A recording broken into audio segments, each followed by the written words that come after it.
Although no word yet that those military talks would actually include anything about nuclear disarmament. But the two sides did agree on a little pomp and circumstance. North Korea is saying it will send a delegation to next month's Winter Olympics in South Korea. Along with the athletes, the entourage will also include a cheering squad, an art troupe, and a taekwondo demonstration team.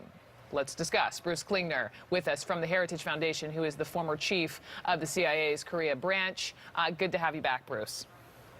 No, good to be back. North Korea, they obviously want to be recognized as this big, bad nuclear power. As far as these new talks go, nuclear weapons are off the table. So maybe this lessens immediate tensions, but does this get us any closer to a denuclearized North Korea? Not really. What people are getting excited about is that North Korea has agreed to have some meetings and to resume the military hotline, both of which North Korea was the one that severed.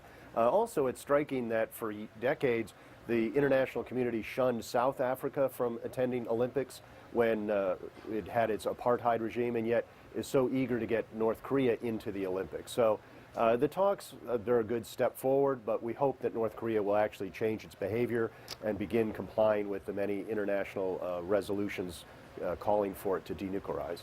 One can hope. The backdrop of this, of course, as we all know, the President of the United States taunting Kim Jong-un, labeling him over and over as Rocket Man, hurling these schoolyard insults about my nuclear button is bigger than yours. The President as well taking credit for these two sides actually coming together.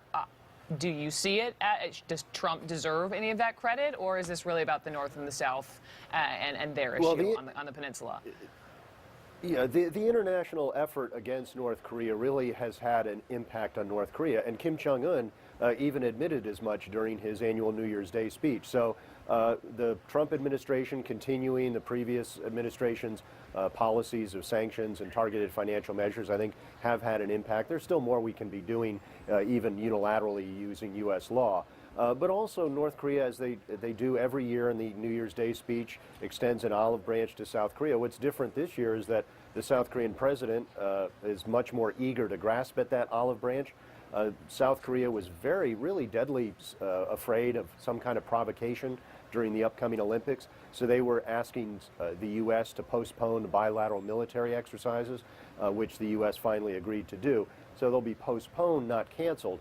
But the fear in Washington is that South Korea will go a bit rogue, that it'll go on a slippery slope of either offering up to cancel these military exercises or water down some of the international sanctions against North Korea.